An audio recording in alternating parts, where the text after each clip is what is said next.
Hello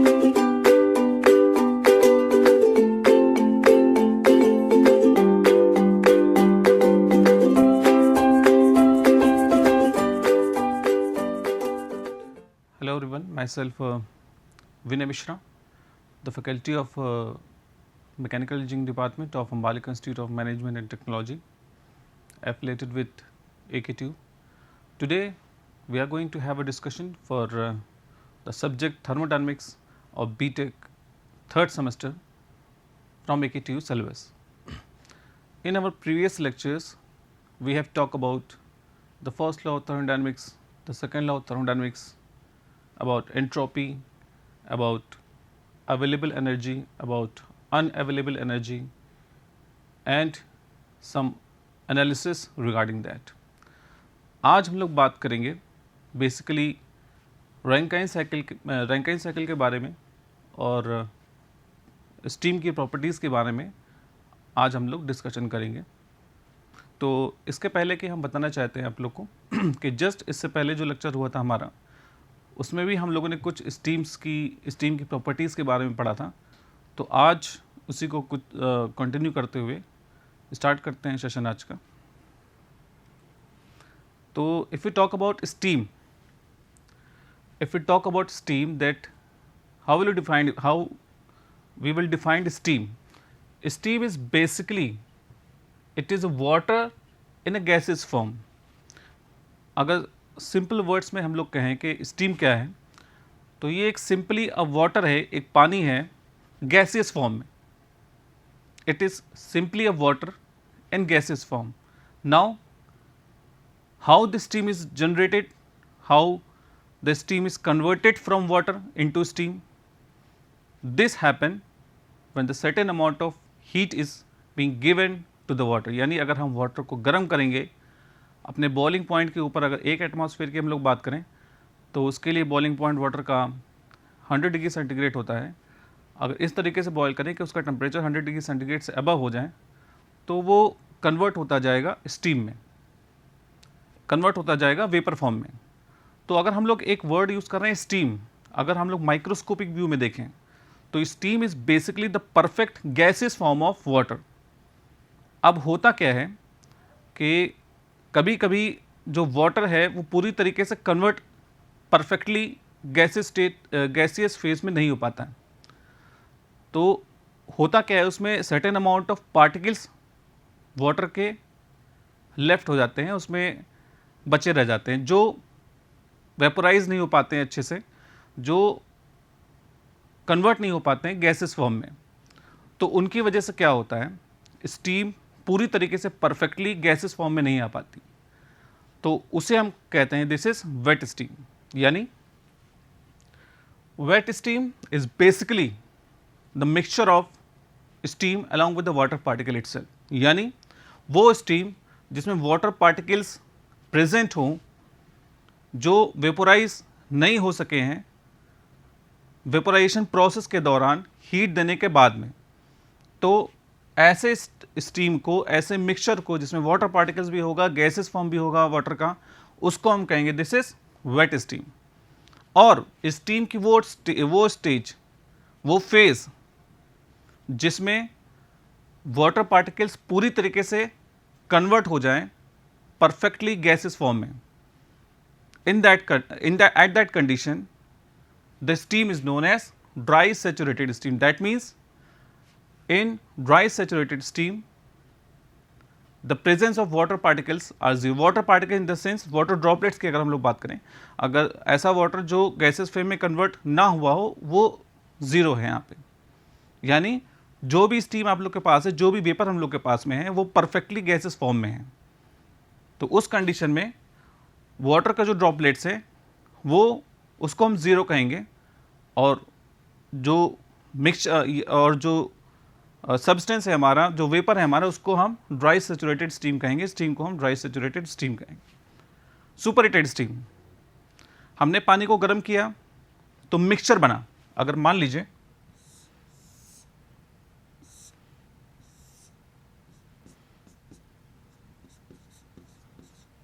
ये पानी हमारा, सर्टेन अमाउंट ऑफ हीट हमने दिया, क्या हुआ, वेपर में कन्वर्जन होना शुरू हो गया इसका। अगर एटमॉस्फेरिक प्रेशर 1.01 बार ले लें हम लोग, और इसका टेम्परेचर हम मान लें इनिशियल टेम्परेचर 50 डिग्री सेंटीग्रेड है, हीट देने के बाद टेम्परेचर राइज करता चला गया, 100 तक पहुंच गया, थोड़ा सा उस अप्रॉक्सीमेट 100 तक पहुंच गया, तो 100 पे क्या होगा, the steam generation take place, यानी स्टीम जनरेट होने लगेगी, वेपर मिलने लगेगा हमको, वाटर कन्वर्ट होता रहेगा from liquid phase two vapour phase. तो इस कंडीशन में हमारे पास ये जो वेपर जो हमें मिलेंगे वो एक तो वॉइड स्पेस होगा, और ये जो रेड कलर के डॉट्स देख रहे हैं ये एक ड्रॉपलेट्स ऑफ वाटर कह सकते हैं, जो परफेक्टली तरीके से गैसेस फॉर्म में कन्वर्ट नहीं हो पाया है। जो कन्वर्ट हो गया उसको हम वॉइड स्पेस से अगर हम देखें, और जो कन्वर्ट नहीं हो पाया उसको हम डॉट तरीके से देखें, तो ये मिक्सचर हमारा कहलाएगा this is wet steam, because we are having the certain amount of water droplets into it which are not converted into perfectly form of gaseous from liquid state. So, we can say it is a mixture of perfectly gaseous form of water and water droplets into it. So, इसको हम कहेंगे this is wet steam. इसका temperature थोड़ा सा और rise कर दें तो होगा क्या, जो वाटर ड्रॉपलेट्स हैं जिनको प्रॉपर हीट नहीं मिल पाई थी, वो उनको भी अब प्रॉपर हीट मिल जाएगी, और हीट मिलने के बाद वो भी गैसेस फॉर्म में परफेक्टली कन्वर्ट हो जाएंगे। जब ये water droplets perfectly gases form में कन्वर्ट हो जाएंगे, परफेक्टली स्टीम हमारी मिल जाएगी, तो उस स्टीम को हम लोग कहेंगे this is dry saturated steam.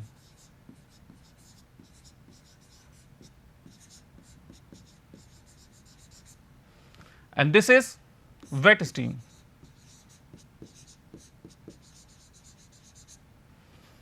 फिर से अगर हम ड्राई सैचुरेटेड स्टीम को हम हीट दें, इसको और गर्म करें, यहां पर तो वाटर ड्रॉपलेट्स हमारे जीरो हो गए, वाटर कंटेंट अगर मास ऑफ वाटर पार्टिकल्स अगर हम लोग देखें यहां पे तो वो हमारे जीरो हो गए हैं यहां पे, लेकिन फिर से और गर्म करें इसको, इससे और हीटअप दें, ठीक है, तो होगा क्या, ये इसका टेम्परेचर राइज कर जाएगा, और जो हमें स्टीम मिलेगी वो कहलाएगी हमारी सुपर हीटेड स्टीम। तो super heated steam is basically the steam which is heated beyond its saturation temperature. इसके करस्पॉन्डिंग जो टेम्परेचर होगा हमारा that is known as TS, और सैचुरेशन टेम्परेचर, सैचुरेशन टेम्परेचर से ऊपर अगर हम इसे हीट करें इस स्टीम को, ड्राई सैचुरेटेड स्टीम को, तो होगा क्या, जो हमारी स्टीम बनेगी that will be super heated steam. So this is basically wet steam in which we are having certain amount of water particles into it. This is dry saturated steam in which the water particles is just equal to 0 from this to this, and superheated steam, the steam which is heated beyond saturation temperature is known as superheated steam in case of dry saturated। यानी dry saturated को अगर हम heat देंगे तो वो dry saturation temperature से ऊपर उसका टेम्परेचर हो जाएगा, और उस कंडीशन में हम लोग जो स्टीम मिलेगी हमको वो हम कहेंगे this is super heated steam. Dryness fraction की बात करें, इसके बारे में थोड़ा सा डिस्कशन हम लोगों ने पहले भी किया था, थोड़ा सा और डिस्कशन कर लेते हैं। Dryness fraction is basically the ratio of MS divide by MS plus MW। What is MS? MS is basically the mass of steam. अगर हम लोग MS की बात करें, so this is basically that part of steam which was fully converted into gaseous form, or MW is the part of steam, it's a part of mixture of steam in which the mass of water particles, the mass of water content which are not perfectly converted into gaseous form, that is taken as MW. That means MW is the mass of water particle in the mixture of steam in which they are not perfectly converted into gaseous form. तो अगर इन दोनों का हम ratio निकालें तो we are getting the equation like this, and this x is equal to known as the dryness fraction of the steam itself. अगर हम लोग ये कहें कि एक हमारे पास स्टीम है जिसमें 10% वाटर पार्टिकल्स हैं।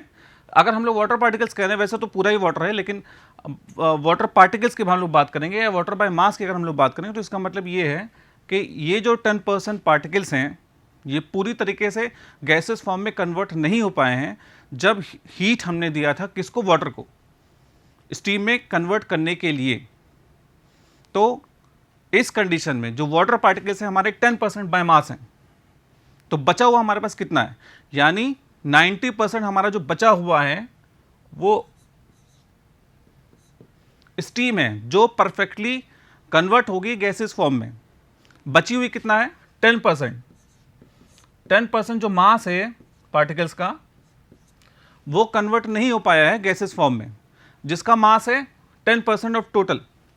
अगर हम लोग कहें तो उस केस में हम लोग ये कहेंगे कि mw की वैल्यू 10% ले लें हम लोग 0.1, ms की वैल्यू 0.9 जो बचा हुआ है 1 माइनस 0.1 इज इक्वल टू, और ms की वैल्यू 0.9 तो 0.9 डिवाइड बाय 0.9 प्लस 0.1, 90% ड्राई।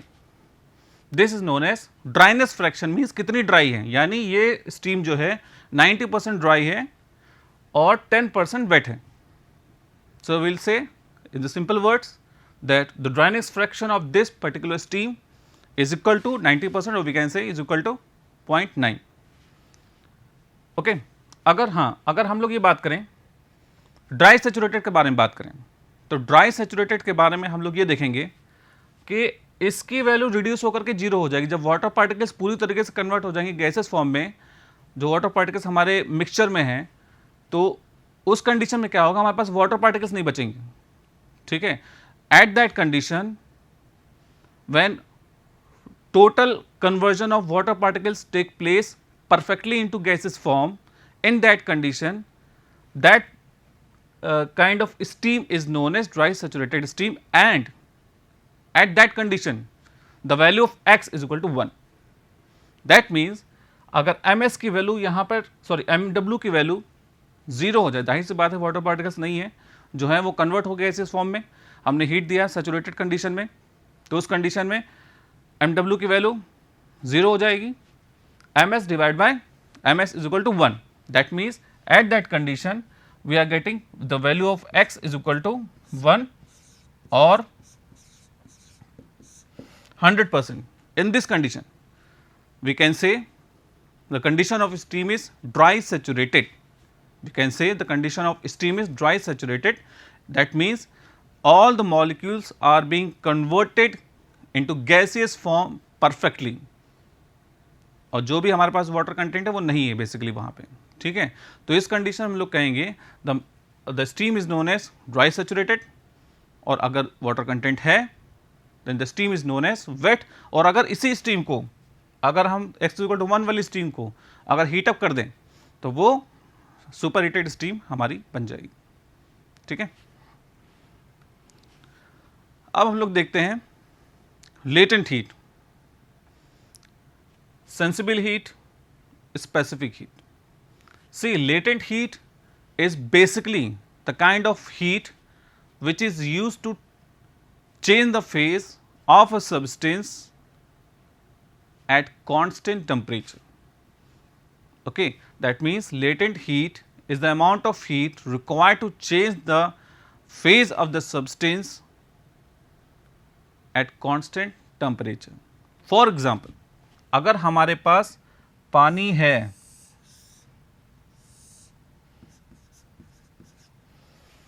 तो होता क्या है, अगर हम एटमॉस्फेरिक प्रेशर 1.01 बार की बात करें तो वहाँ पर अगर हम इनिशियल टेम्परेचर इसका 50 डिग्री सेंटीग्रेड ले लें और बाहर का प्रेशर एटमॉस्फेरिक प्रेशर है 1.01 बार, तो हमें पता है कि वाटर का बॉइलिंग पॉइंट कितना होगा। वाटर का बॉइलिंग पॉइंट कितना होगा यहाँ पे 100 डिग्री सेंटीग्रेड, यानी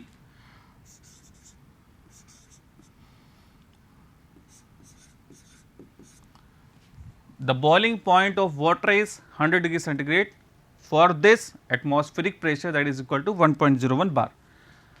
इसका मतलब क्या है, जैसे ही पानी का टेम्परेचर 100 डिग्री सेंटीग्रेड तक पहुंचेगा वाटर बॉयल होना शुरू हो जाएगा, स्टीम जनरेशन शुरू हो जाएगी, इसका फेज चेंज होता रहेगा, चेंज होना शुरू हो जाएगा। 50 से लेकर के अगर हम इसका टेम्परेचर बढ़ाएं, अगर हम हीट दें इसको, if we give certain amount of heat Q, then what will happen? The temperature of this water raises beyond 50 degree centigrade, but the water remain in the same phase, that is liquid.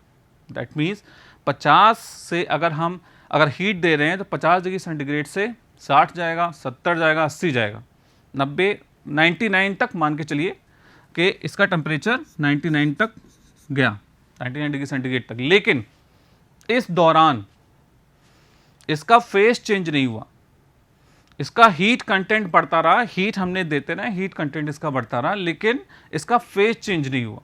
जैसे ही ये 100 पे जाएगा, the instant eight which the temperature reaches 100 degree centigrade, the boiling point of this water, eight that condition the very first molecule of water start vaporisation, start converting into vapour form, यानी यहाँ से जो molecules हैं वो vapour form में convert होते रहेंगे, steam generation होता रहेगा, स्टीम जनरेशन स्टार्ट हो जाएगा हमारा।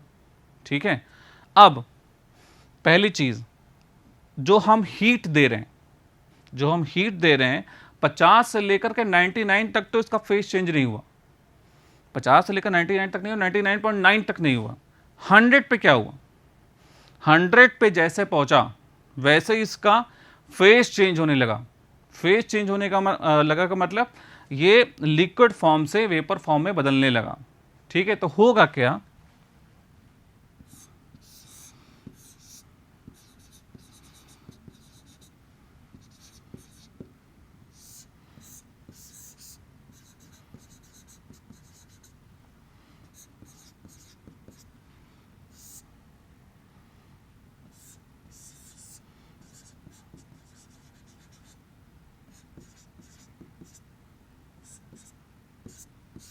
जैसे ही वाटर को हमने हीट दिया,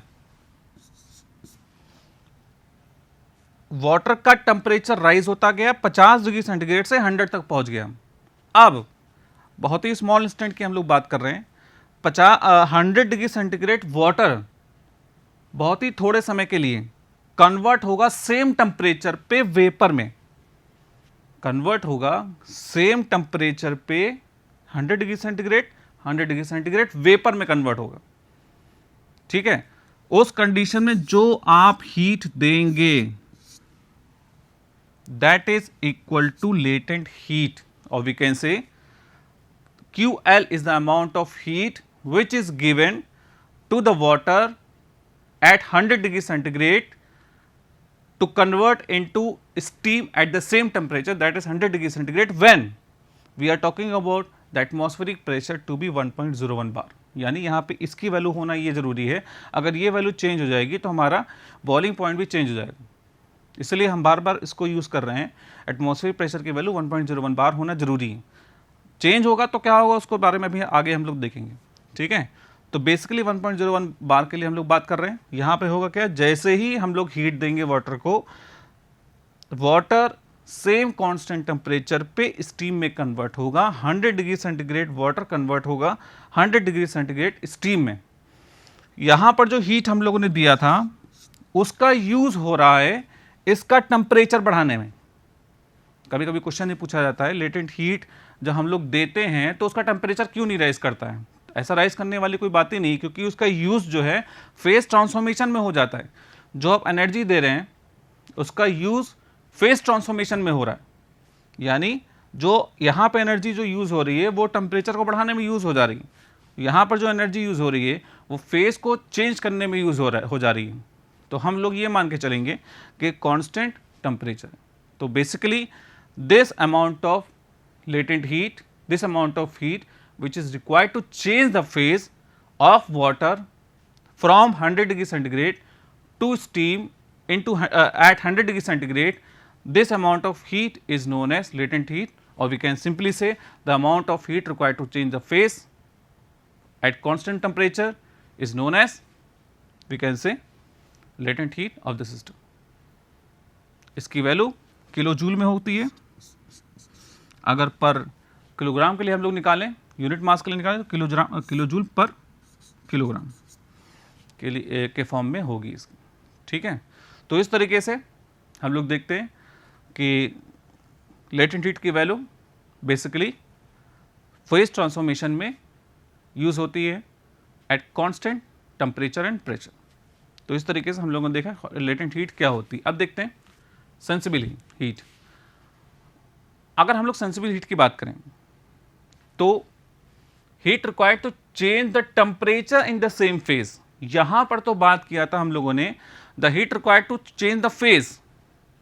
अब अगर सेंसिबल हीट की बात करें तो बेसिकली ये वो हीट है जो सिर्फ टेम्परेचर चेंज करती है, फेज चेंज नहीं करती।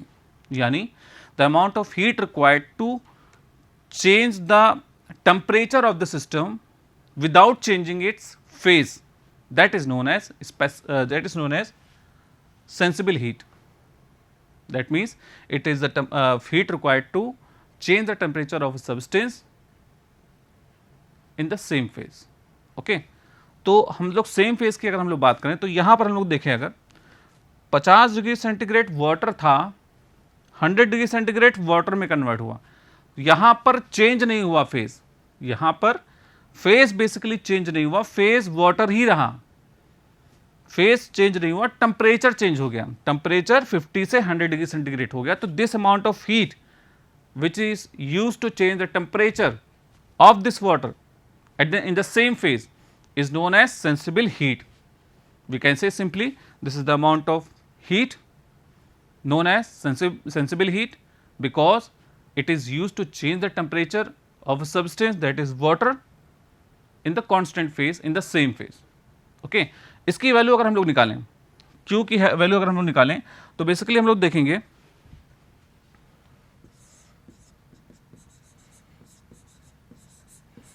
mCp dt. Simply, what is m? M is the mass of substance, m is the mass of water, Cp is the amount of specific heat at constant pressure.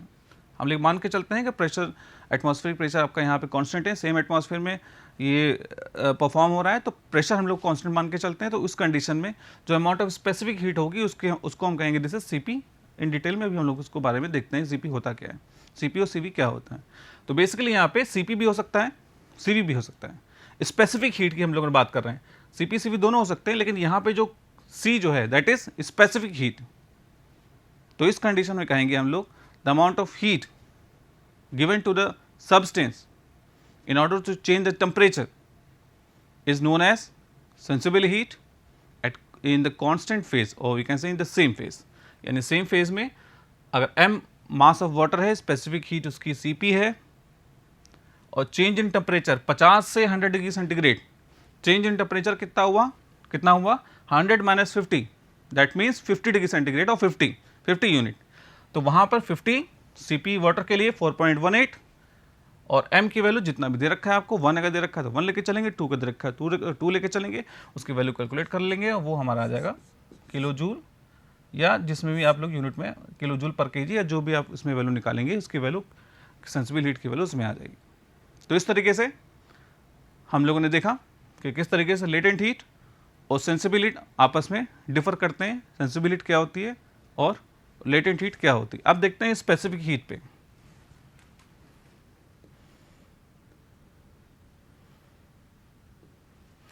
Specific heat के बारे में देखते हैं।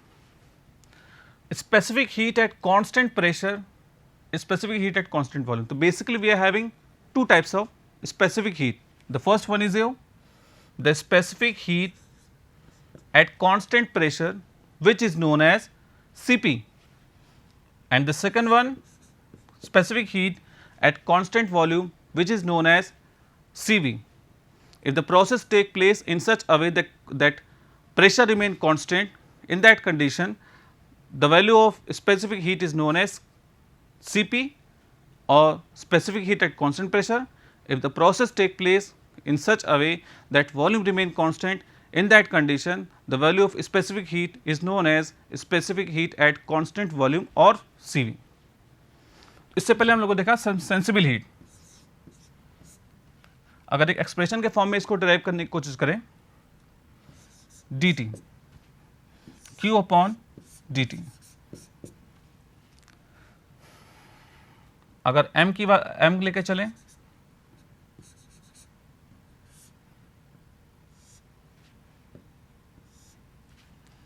ये value कहां से आई है, m cp dt, sensible heat q is equal to m cv dt, simply इसका हम समझना है हमें क्या है, तो उसको हम इस तरीके से समझ सकते हैं, if the q is amount of heat given to the system in the same phase, I am talking about the same phase, if the q1 is the amount of heat given to the system in the same phase for m kilogram of water or substance in which the change in temperature take place as dt, in that condition the expression q divided by dt into m is known as specific heat at constant pressure under the condition when the process take place in such a way that pressure remain constant, that pressure remain constant, I am using the word the pressure remain constant, यानी किसी भी ऐसे system को अगर हम Q amount of heat दें जहां पर प्रेशर कांस्टेंट है और हीट देने पे चेंज इन टेम्परेचर dt हो रहा है और जिसका मास m किलोग्राम है, m मास है, उस कंडीशन में ये जो यूनिट होगी ये Cp कहलाएगी। इसका दूसरा तरीका देखें, this is the amount of heat required to raise the temperature of a substance by 1 degree centigrade, अगर dt की वैल्यू 1 कर दें, 1 डिग्री सेंटीग्रेड, m की वैल्यू 1 कर दें, then the Cp is equal to the amount of heat transfer, amount of heat required to raise the temperature of the body by 1 degree centigrade when the mass is 1 kilogram और unit. That means Cp वो heat required है किसी भी substance के लिए जो किसी substance का टेम्परेचर 1 डिग्री सेंटीग्रेड बढ़ा दे या चेंज कर दे, जिसका मास 1 किलोग्राम हो, उस कंडीशन में जो भी अमाउंट ऑफ हीट आप देंगे वो अमाउंट ऑफ हीट Cp कहलाएगी। कब? जब प्रोसेस इस तरीके से हो कि कांस्टेंट प्रेशर हमारा कांस्टेंट रहे। और सेम प्रोसेस अगर कांस्टेंट वॉल्यूम में हम लोग करें, यानी एक ऐसा सिस्टम ले जहां पर हीट देने पे वॉल्यूम हमारा कांस्टेंट हो, उस कंडीशन में अगर Q अमाउंट ऑफ हीट हम किसी बॉडी को दें, उसका टेम्परेचर चेंज 1 डिग्री सेंटीग्रेड हो, तो उस कंडीशन में अगर उसका मास 1 हो, उस कंडीशन में जितनी भी अमाउंट ऑफ हीट आप देंगे वो कहलाएगी the specific heat at constant volume. So we can say the specific heat at constant pressure is the amount of heat required to raise the temperature by 1 degree centigrade of 1 kilogram of substance, and when the process take place at constant pressure, and if the process take place at constant volume, then the amount of heat required to raise the temperature by 1 degree centigrade, if 1 kilogram of substance 1 kilogram of substance is taken, in that condition the amount of heat is equal to the specific heat at constant volume। यानी जो भी amount of heat आप देंगे constant pressure के लिए 1 degree centigrade temperature बढ़ाने के लिए, उसका मास अगर 1 किलोग्राम है, तो जितनी अमाउंट ऑफ हीट देंगे वो specific heat at constant pressure कहलाएगी। और अगर सेम प्रोसेस कांस्टेंट वॉल्यूम पे हो रहा है, इन दैट कंडीशन अगर 1 किलोग्राम का सब्सटेंस है, वाटर है, उसका टेम्परेचर 1 डिग्री सेंटीग्रेड बढ़ाने के लिए जितनी अमाउंट ऑफ हीट रिक्वायरमेंट होगी एट कांस्टेंट वॉल्यूम, उस कंडीशन में then the amount of heat given to the system is known as specific heat at constant volume. In this way we can say the Cp and Cv are somewhat different. Okay. Basically water के लिए बात करें तो Cp की value 4.18 हम लोग kilo joule पर KG पर केल्विन हम लोग लेके चलते हैं। ठीक है, तो इस तरीके से हम लोगों ने देखा कि Cp Cv किस तरीके से हमें डिफाइन करना है। अब आगे के क्लासेस में हम लोग रंकाइन साइकिल और प्रॉपर्टीज ऑफ स्टीम के बारे में पढ़ेंगे, बॉइलिंग के बारे में पढ़ेंगे। Okay, thanks a lot.